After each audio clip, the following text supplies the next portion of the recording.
And the last detail I want to go over is email marketing. And there are a lot of details to cover, but it can actually be very, very simple, which is email is where you build long term relationships with people.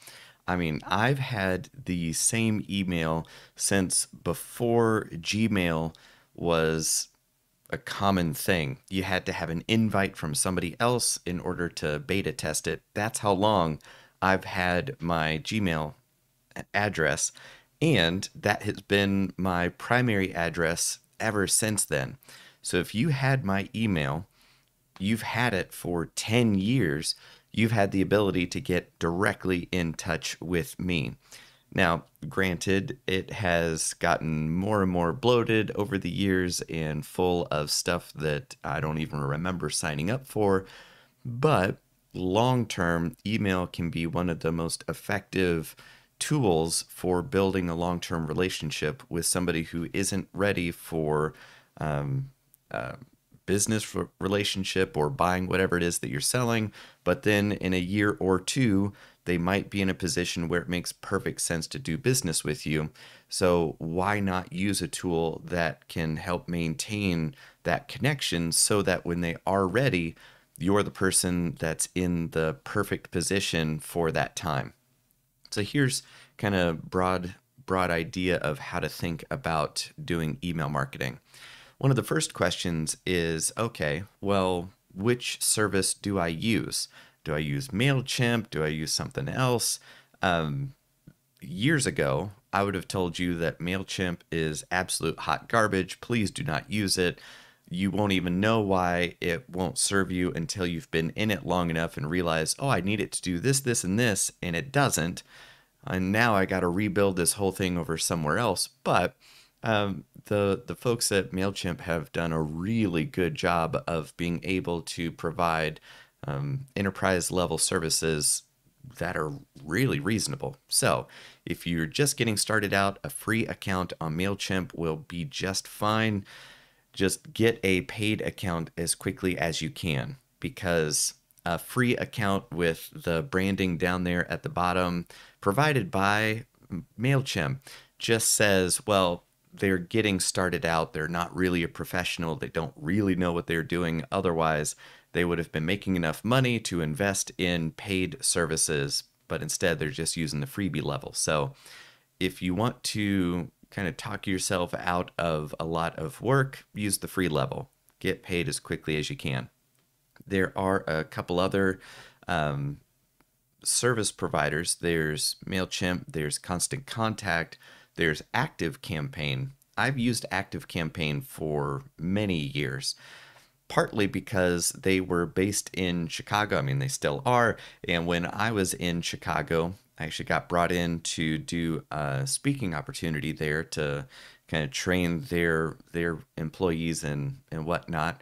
So there's that in full transparency. One of the challenges of using Active Campaign is that it's very feature rich, so you can do a lot of stuff with it. And if you're not there, it can be a little overwhelming. Secondly, it can be a little sluggish, and it's trying to do so much that the platform takes a little while to do what it is that you're asking it to do. And when you're trying to get a lot done and your mind is already working on the next three steps, you can kind of lose track of what you're doing since you've been having to wait on the platform. So it's not all that bad. It's just something that is noticeable the more comfortable you get and the faster you get at what it is you're trying to do. So the big three will do you just fine. Active Campaign, which I've been using and still expect to use. Constant Contact, which is a very common enterprise level that I've seen a lot of clients use. And then MailChimp is what everybody starts with, but then they stay on the free version for too long and it undercuts their ability to be successful with email marketing. And that's why they think, oh, email doesn't work. So use the paid level as quickly as you can. Now, email marketing kind of breaks down into two ways, just like we've seen with PPC and social media. There's two different flavors to it. The first one is the welcome aboard sequence. What is it that somebody's going to see when they first sign up for your email list? Do you have just a single, hey, thanks for signing up, we'll be in touch soon? That kind of single welcome aboard email can be good. When done properly, it can be great. And the way to think about that is, hey, thank you so much for your vote of confidence. Really love having you on board. And here are a couple of the articles that people have found the most useful. Here's some background on the project. And if you want to know more about me, here's a link to my portfolio or a video or some other resource that would make sense to be included in that kind of introductory welcome to the project email. You can build out a stronger welcome aboard email drip campaign. And it's called a drip campaign because the emails drip out over a period of time instead of being all dumped at once in the email. So instead of making one email that is a novel's length, you break it down into 4 or 5 emails that are delivered over the course of a week or 2 weeks. Maybe every other day, every 2 days, you can follow up, and that way you can have that welcome aboard single email and expand it a little bit without feeling like you're overwhelming the person who just signed up for the emails. So you can have that all built out as an automation. So you say, when somebody signs up for this email list, then trigger this automation, which is upon immediate sign up of this email list, then send the first email, which is, hey, thank you so much. You've confirmed your email. Great. Welcome aboard. We'll be in touch over the next couple of days and weeks. So there you go. Then wait 2 days. Wait until 7:01 a.m., then send email 2, which is, well, now that you're on board, it's good to get you oriented and get you pointed in the right direction. Here are a couple articles that new folks have found to be the most helpful in understanding why this is helpful and what situations, right? All that kind of stuff. And then 2 days after that or 3 days after that, wait until 7:17 a.m. local time, then send email 3, and then you write that third email. So that's a little more robust welcome aboard drip campaign. Well, you can even get more complicated with it, more detailed and feature rich, which is having separate email forms that maybe sign up on the About Us. So if you like what our mission is about, you have a mission focused email welcome aboard sequence. Or on your product page, you can have a sign up for a 10% discount on your first order. Coupon code, we'll email it to you. So then that is a separate email form. It's going to the same list, but that email form also on the back end will tag them as interested in products. So now you can have an automation that triggers when there's a tag added to that contact on the same list. So the same list can have different tags and then different automations connected to those tags. So that's how you can get even more complicated with it, with the automations and drip campaigns, depending on which category or topic or vertical that somebody might go into. So for me, I can have a college show tag. So this is somebody that booked me for one of my college shows. Okay, I can also have a corporate client that booked me for a speaking engagement or a training engagement. So I can tag them with corporate. And then depending on where it is that they've found me, I always like to tag them by the vertical, by the event, by what it is they booked me for. And that way, anytime I look at a contact in my email list, I can see all the ways that they've related with me. That way, once I've set up those welcome aboard drip campaigns, that's that's the kind of initial heavy lifting of building out all those relationships with all those different types of connections that you can make. Once they're built, though, they kind of run on autopilot. That's the value of having a system, which is you are going to have these conversations with people anyway. So once you have them once, build it out as an email drip sequence. And that way you don't have to think about it. You don't have to write the same email twice. It's all taken care of you. Once that's built, you're now into the second part, which is the ongoing email relationship. Then the one of the main questions that I get is, all right, how often should I email people? And I always like to answer with a question, which is, if I emailed you $100, how often would you want me emailing you? As often as possible. So the idea isn't to have a newsletter. It's not to have a weekly State of the Union. It's more of thinking about how you can speak to your email list in a way that they find useful and look forward to. So even if it's just being funny, even if it's just pointing them in the direction of 4 or 5 cool things that you found this week, like Tim Ferriss does, the idea is, how can I email value so that people will continue to open them and look forward to hearing from me, instead of only being self-promotion, only being sales oriented, only being, hey, buy something from me. So when you use email in that way, sure, people are going to unsubscribe real quick. So when you're thinking about your ongoing email messages, think about delivering value first, and that's how you continue to build that relationship. Now, on the topic of unsubscribes, if people aren't unsubscribing, you're doing something weird. Even when you are delivering massive value, or however you want to frame it, even if you were saying, hey, I want to give you 100% discount for whatever you want to buy from the t-shirt shop. You can buy everything and anything you want. You could buy $1,000 worth of stuff. There's still going to be people that unsubscribe. I don't understand why, but they do.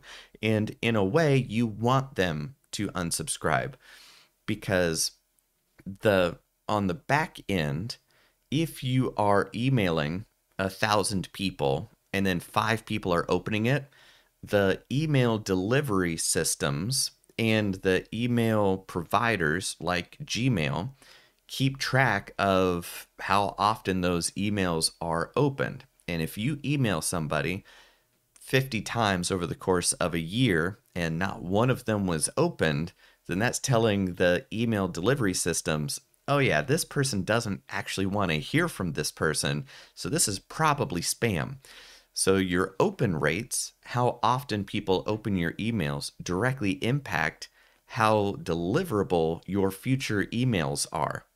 So that's why if you have people on your list that never open your emails, then it's good to go in and prune those contacts from your list. You can just unsubscribe them or blacklist them, so that even if they sign up again in the future, you still have it in your records of, they signed up in the past, didn't open any of them, therefore never send an email to them ever again in the future.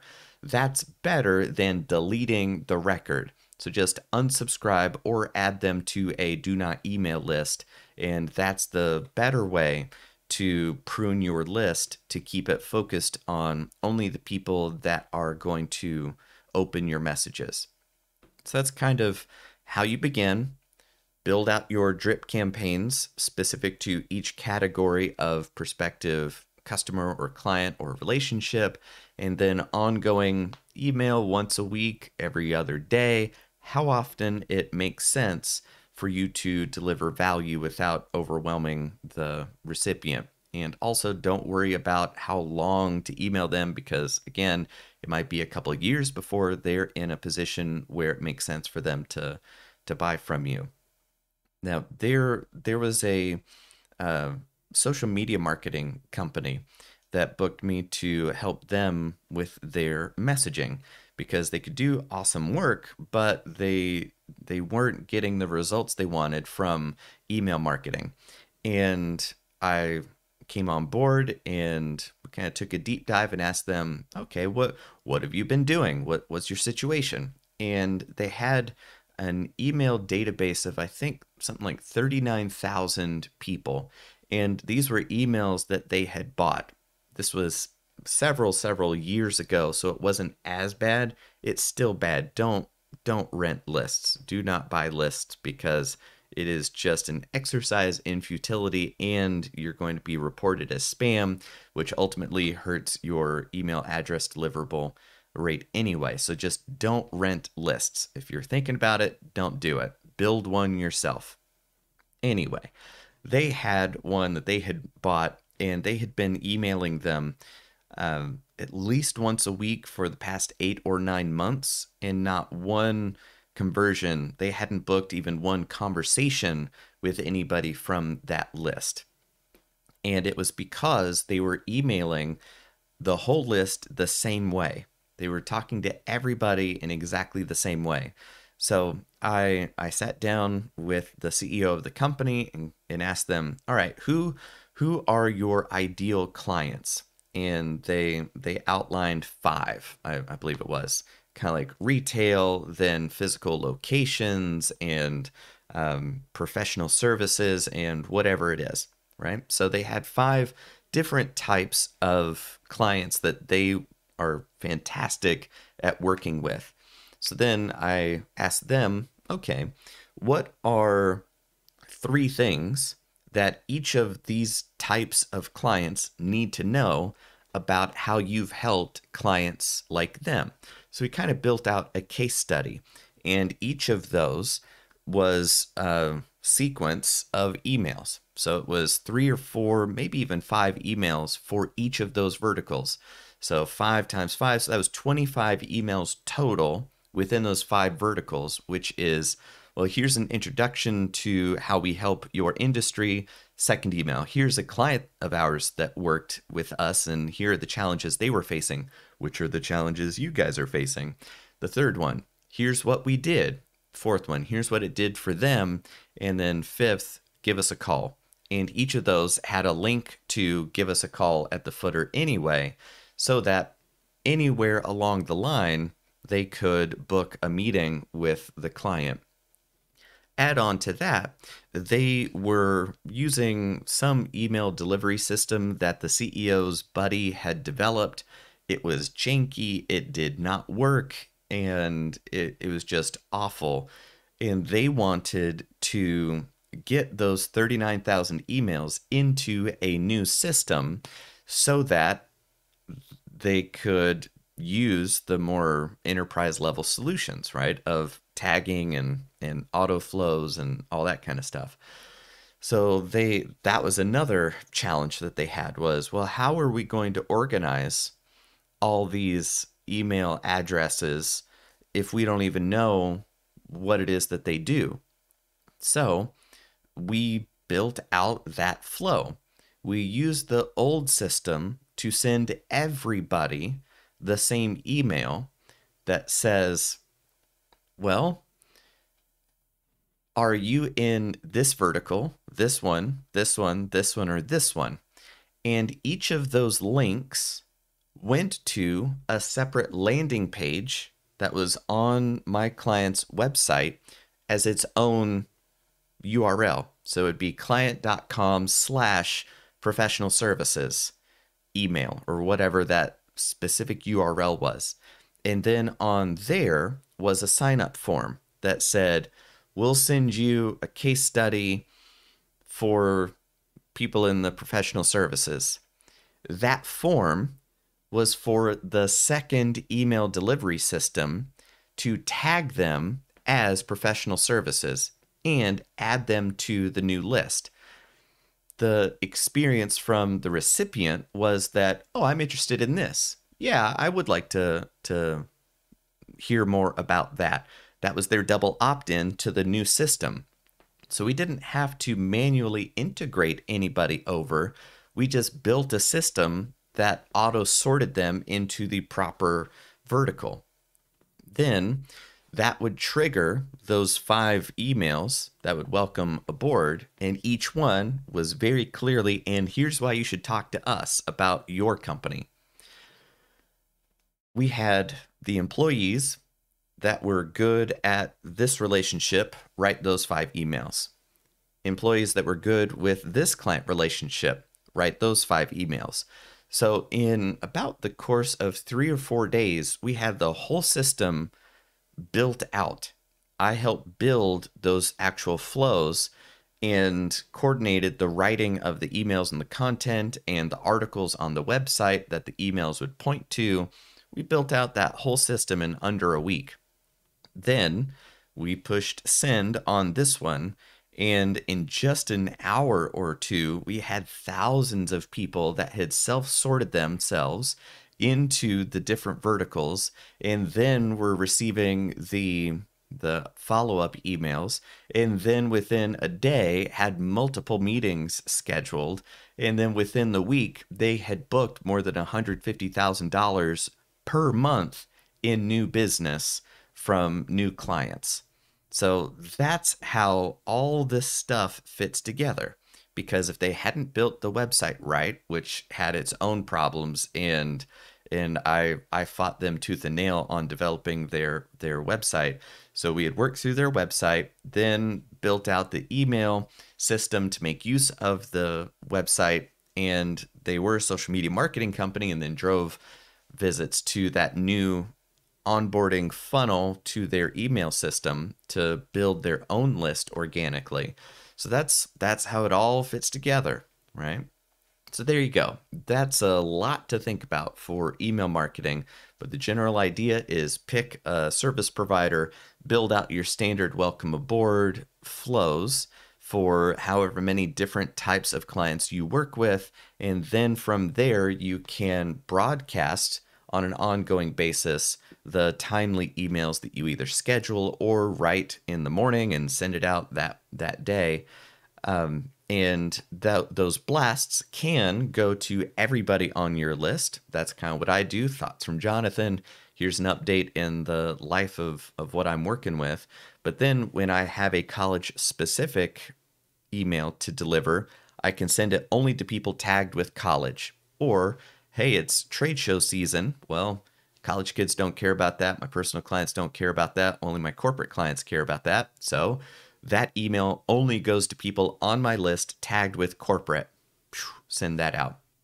That's why it is phenomenally valuable if you know how to use it, and this will give you a better understanding of that than most any resource you'll find online. So that's all I wanted to cover for email here. And as always, if you have a question or an idea, or hey, you didn't talk about this, put that in the course, either in the chat room or on the wall, so that everybody else in the course could see it as well.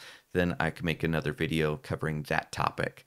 But that's it for email, and I will see you in the next video.